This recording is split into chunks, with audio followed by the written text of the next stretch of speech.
essa questão especificamente da Petrobras, é o grande tema do dia. Vamos falar agora então com o Rodrigo Bocelli, que é sócio analista da 3R Investimentos, chegando aqui também na nossa programação. Rodrigo, seja muito bem-vindo à BMC News, bom dia para você. Bom dia, muito obrigado por me receber. Apenas uma pequena correção, sou sócio da 3R e gestor de um dos nossos fundos aqui. Ah, tá certo, obrigada. Bom, Rodrigo, a gente está falando muito sobre esta questão, né? José Mauro Coelho renunciando hoje ao cargo de presidente da Petrobras. A gente já viu aí a escolha do novo nome, né, do presidente interino. E essa decisão ocorre aí, né, logo após, 3 dias após o novo reajuste do preço dos combustíveis que a gente viu ali, né, na final da semana passada, em meio a toda essa pressão do próprio governo, nessa tentativa, né, de conter esse aumento do preço. E a gente queria entender um pouquinho mais, né? A gente viu aí as ações da estatal já registraram quedas na semana passada. Hoje, agora, especificamente, estava em leilão, voltou, começou em queda, voltou para leilão. A negociação chegou a ser suspensa logo ali no começo do dia. Entender um pouquinho da sua visão, né, em relação a essa notícia. Como você acha que o mercado vai reagir a toda essa turbulência aí envolvendo a Petrobras? Como você bem colocou, uma turbulência. O mercado não gosta de turbulência.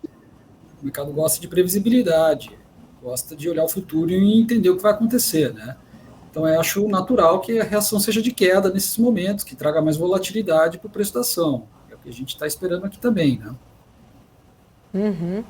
Você acha que essa parte agora, né, o Conselho acaba de anunciar, então, um diretor executivo, né, de exploração e produção, o Fernando Borges, para assumir interinamente a presidência da estatal. Você conhece, assim, tem algum, né, algum retorno para nos trazer, adiantar alguma coisa em relação ao trabalho desse nome indicado? Quais seriam as expectativas aí para essa gestão, mesmo que de forma interina? Isso, de certa forma, já de ter um nome ali, né, não demorar muito para trazer um nome para assumir, né, essa lacuna aí momentânea, isso poderia, de certa forma, acalmar um pouco, né, principalmente investidores de Petrobras, ou você ainda vê ali um pouco de preocupação em relação, né, a toda essa confusão?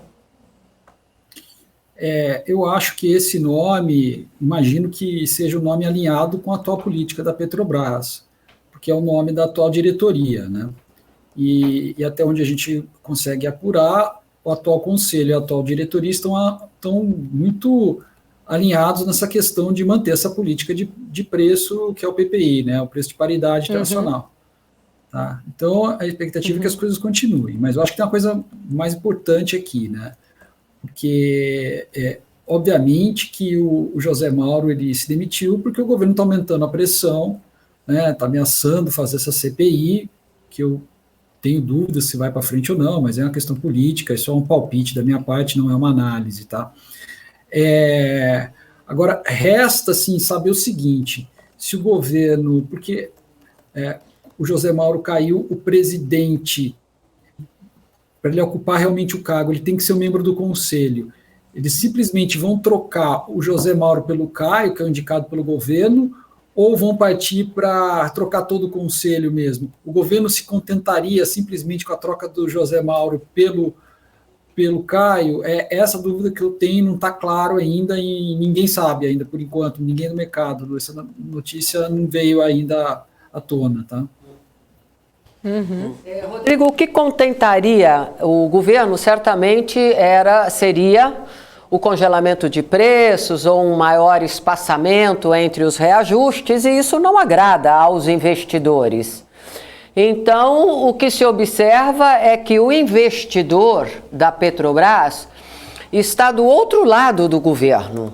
O que interessa ao governo não é o que interessa ao Conselho e à política de preços da Petrobras. Esse impasse, na tua opinião, ele se finalizaria como? Porque nós estamos assistindo esse impasse há meses. Então, o que define o Conselho, o que define a política de preços da Petrobras e o que quer o governo? Não existe uma forma de estancar esse conflito de interesses? Teria uma forma que não depende de nenhum dos dois lados, nem dos três, nem da administração, /conselho, nem do governo, nem dos investidores, que seria o preço do petróleo voltar, por algum motivo. tá, que a gente tem dúvida. É previsível quando a guerra na Ucrânia vai se encerrar, e tem mais, o preço do petróleo, as pessoas se esquecem um pouco disso, o preço do petróleo começou a avançar antes da guerra, tá, por um desequilíbrio entre oferta e demanda, que as empresas petrolíferas, me desculpem, não investiram em produção nos últimos anos, ou investiram de forma mais acanhada, por uma série de questões, tá? Então, isso resolveria em parte. O que me parece, deixa eu dar um passo atrás, o que o governo está muito preocupado com a queda de renda real, e o principal componente que tem empurrado a inflação é o combustível. Então, e você tem também, ao longo desse governo, houve uma desvalorização da taxa de câmbio. Se isso também não tivesse acontecido, se o câmbio tivesse ficado parado, talvez o preço do combustível não tivesse incomodado tanto, né?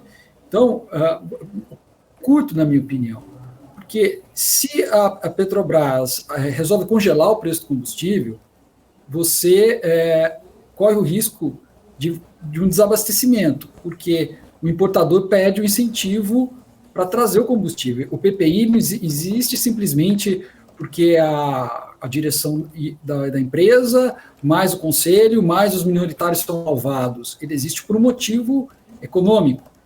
O PPI ele é para estimular a importação, porque é o preço do produto substituto, que é o combustível importado. Tá? Então, por exemplo, na Argentina, já tem até reportagem na imprensa, há falta de diesel. Por quê? Porque a estatal argentina, que é responsável pela distribuição de 55% do combustível consumido dentro do país, resolveu segurar. Daí não tem importação, não tem combustível. Imagine faltar combustível no momento de uma colheita.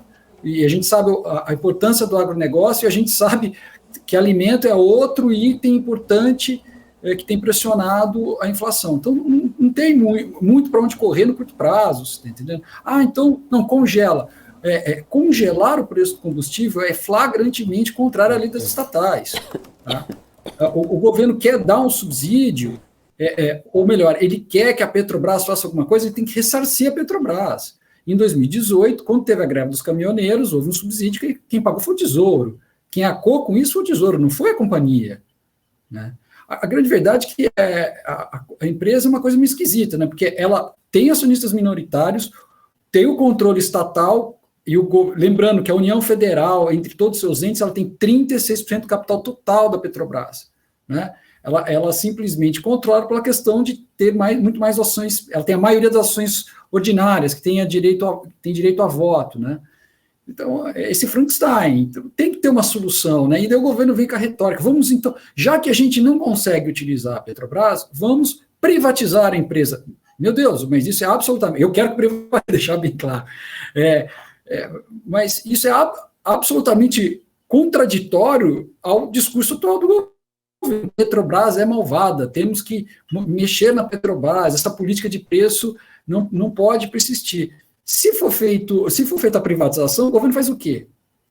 Uma boa gerência total, né? Então, é bem contraditório, que para mim comprova só que é tudo uma questão política que está acontecendo no momento. Eu não sei se respondi sua pergunta. Sim, claro. A Petrobras, na verdade, está sendo tratada como uma entidade, né? Ela tem que saber quem manda, ela tem que entender, virou uma entidade, é um ser que tem que entender a proposta do governo. Essa possibilidade que foi aberta nesse pacote de medidas, agora nós temos a tributação das exportações e mais. Nós temos um lucro imenso na Petrobras. Por que não reutilizar esse lucro de alguma forma, a redução de preços, criação de fundo? E se você acredita que os investidores aceitariam essa taxação de exportação? Vamos lá. Deixa eu só... Eu acho sobre essa questão de utilizar os recursos. Primeiro de tudo, o Bradesco fez um estudo muito bom outro dia, fez um relatório, vocês devem ter acesso, que é o seguinte...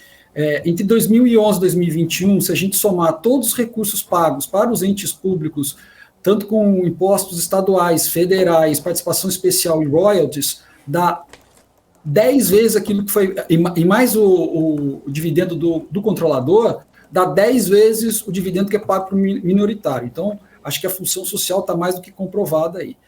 Sobre utilizar recursos públicos, seja ele da atual arrecadação ou criação do novo imposto para isso, eu acho que a primeira questão que a gente tem que pensar é o seguinte: é uma boa utilização de recursos? Isso é uma despesa.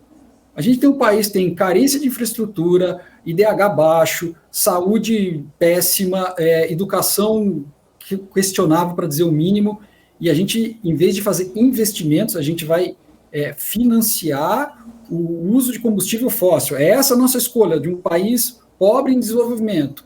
Não sei se é a melhor utilização do recurso público, né?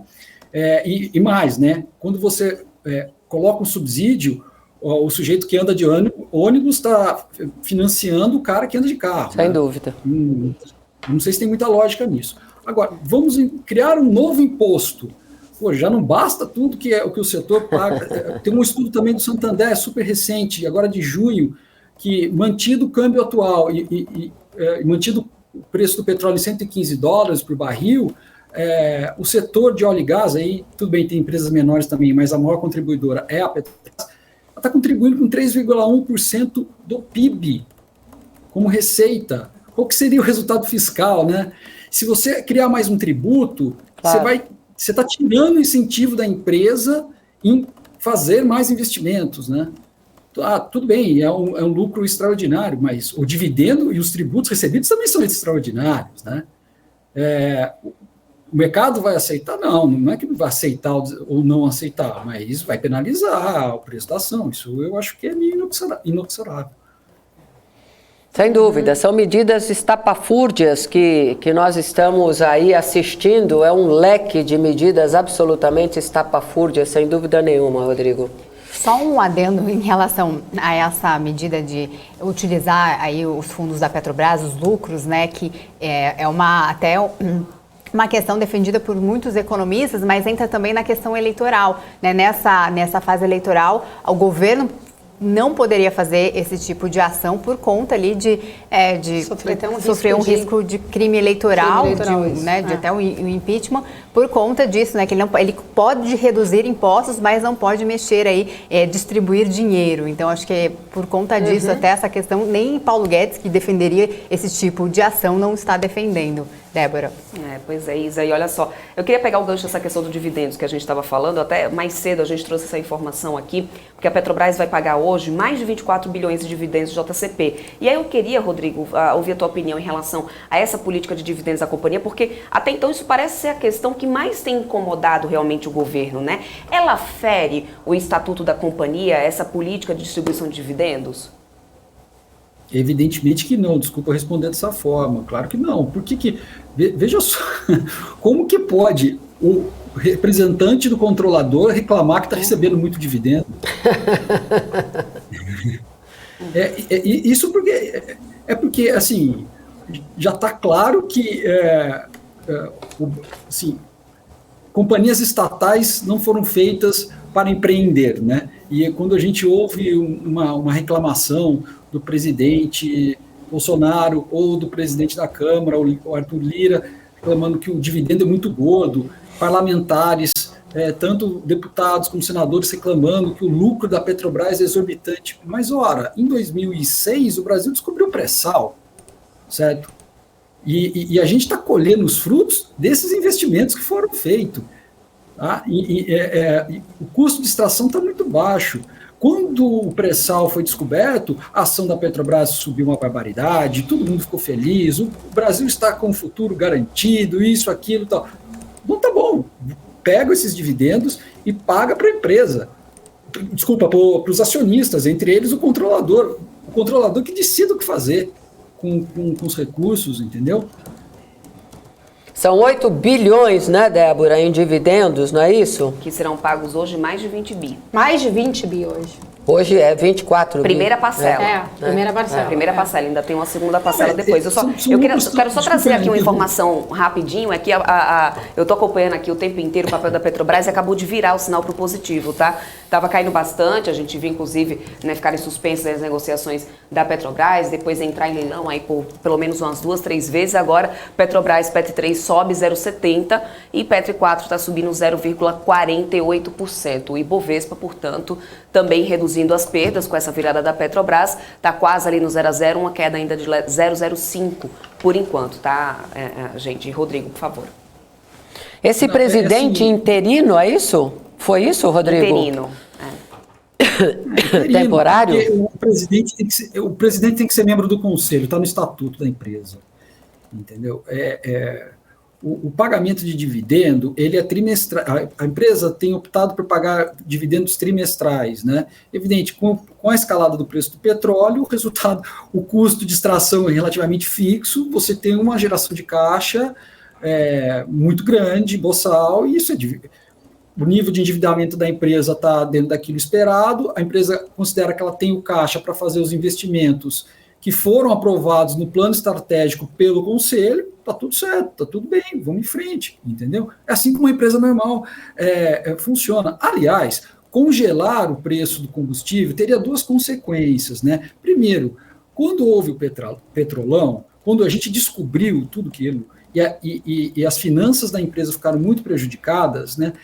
Popularmente se colocou na cabeça que tudo aquilo aconteceu única e exclusivamente por corrupção. A corrupção foi muito importante, foi relevante para chegar àquele ponto da Petrobras, mas não foi o único motivo. O principal motivo foi má gestão. E uma das escolhas do governo que tocava a Petrobras naquela época foi utilizar a política de preços para segurar a inflação. Então, o que está sendo proposto pelo governo atual é repetir a dose daquilo que quase quebrou a empresa. Tá? Não faz o mínimo sentido. Segundo, adotar uma política de preço que não reflita o PPI implicará em class action nos Estados Unidos. E os diretores e conselheiros atuais vão responder na pessoa física deles. Então, não tem muito para onde correr. É isso mesmo. Os Estados Unidos estão lá brigando, o Biden faz cartinha todo dia para as petroleiras, para as refinarias, reclamando do preço, isso, aquilo, pipipi, blá, blá. Não tem o que fazer, gente. Infelizmente, não que eu goste, eu gosto de pagar gasolina mais cara, eu quero ver todo mundo sofrendo com isso. Evidente que não, né? Mas não tem para onde correr. Imposto sobre o lucro. Como é que você viu isso? Mais imposto ainda? Não faz sentido. Tem muito imposto. Nós estamos nessa veia, a criação de imposto. Pô, aqui no Brasil só se pensa em cobrar o imposto. Aumentar o imposto. Não faz sentido? Não faz sentido. Só uma coisa que eu lembrei, estou até fugindo um pouco. A Petrobras tem um TCC com o CAD, tá, que a obriga a vender as refinarias que estão fora do Sudeste. Né? Fez então, uma você hoje, por segurar sinal. a política. Oi? Ela, inclusive, concluiu uma hoje, do Verdade. campo de Albacora, lá na Bacia de Campos, para a 3R Petróleo. Então, mas essas são pequenas, né? Ainda tem as duas grandes mesmo, são a do Paraná e do Rio Grande do Sul. Tá? Então, isso significa o quê? Que o CAD, e eu já participei de reuniões públicas com o conselheiro do CAD, o CAD fala assim, a preocupação do CAD não é com o preço do combustível, a preocupação do CAD é com as condições de competição. Então, quando você não aumenta, não segue a paridade, a Petrobras está incorrendo em infração à ordem econômica. Tem uma série de fatores. O TCU está em cima da Petrobras. Hoje existe um departamento dentro do TCU simplesmente para acompanhar a Petrobras. Né? Então, não existe... É sinuca de bico. A minha leitura é o seguinte, o governo quer alguma coisa para chegar até a eleição sem aumentar mais o preço do combustível. É isso.